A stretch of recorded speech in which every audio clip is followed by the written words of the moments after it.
Bonjour, bonsoir mesdames et bienvenue à cette chaîne Azania African. Un salut particulier à mes abonnés et à tous ceux qui, à partir d'aujourd'hui, vont s'abonner. Je leur souhaite la bienvenue et je vous dis, installez-vous confortablement, suivez cette vidéo jusqu'au bout parce qu'on a des choses très intéressantes à dire à propos de la Russie. Et c'est toujours sur des contradictions qu'on aborde les questions sur la Russie. Mais que vaut exactement la Russie? Qui est la Russie? Bon, pour aborder cette question, nous allons essayer de repartir dans l'histoire pour comprendre d'où la Russie vient.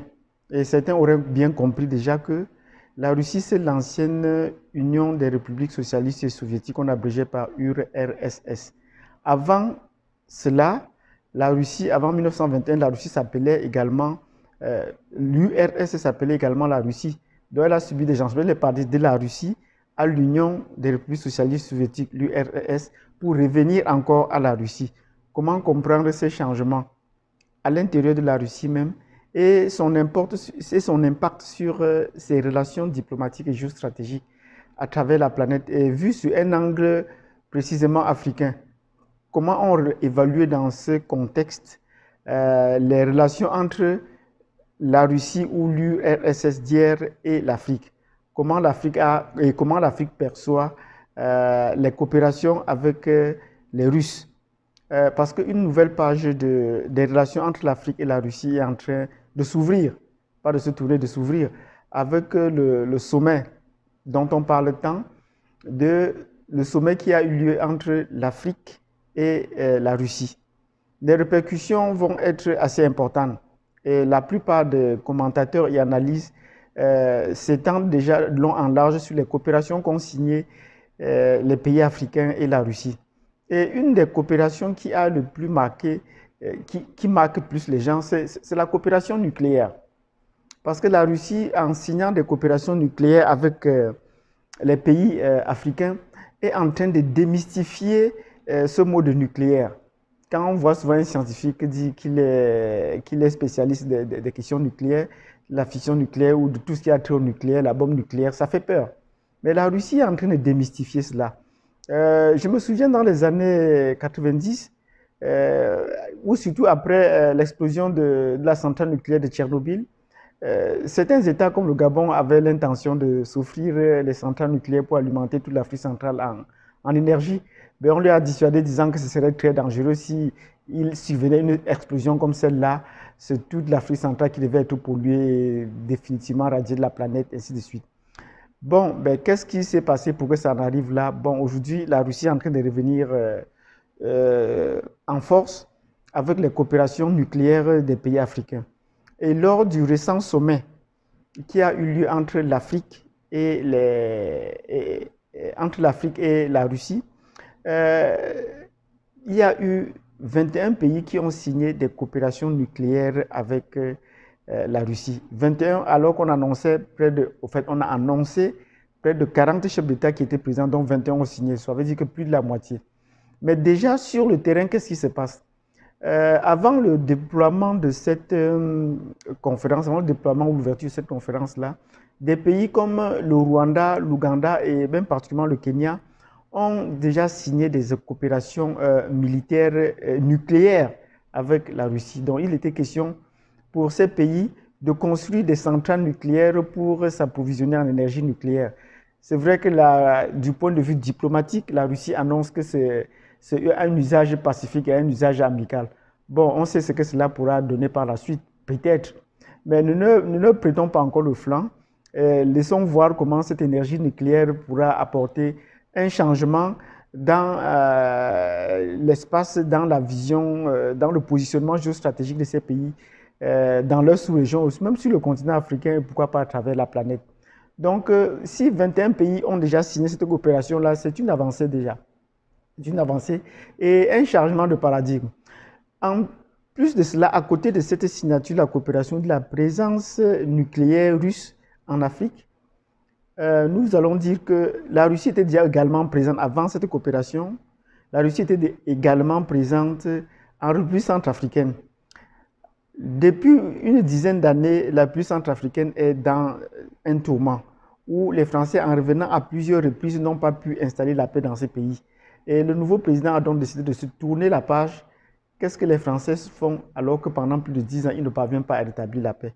C'est alors qu'ils ont signé la coopération militaire avec la Russie. Donc, les militaires russes sont sur le terrain en République centrafricaine. Mais ce n'est pas la première fois que la République centrafricaine fait un tel geste.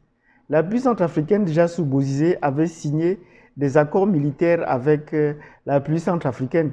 Donc, c'est la République centrafricaine, la République sud-africaine qui assurait la sécurité du président, centrafricain. Mais on sait ce qui s'est passé avec les forces de la Séléka qui sont arrivées et sous l'appui des Français et ont tué plusieurs soldats sud-africains et cela a permis le retrait définitif des Sud-Africains de ce pays. Et depuis lors, les Sud-Africains ne s'engagent plus dans des combats ou dans des soutiens militaires des pays africains. Et parce que cela a créé vraiment un émoi que les soldats sud-africains soient morts au front. Donc, la Russie vient déjà pour une deuxième fois dans ces pays, en fait pour une première fois ou pour une deuxième fois du point de vue centrafricain, pour appuyer la sécurité dans ces pays. Donc voilà où on peut noter la présence russe. Mais de tous ces pays, comme nous venons de citer, le Rwanda, l'Ouganda, le Kenya et même la République centrafricaine, aucun de ces 4 pays ne produit effectivement l'uranium.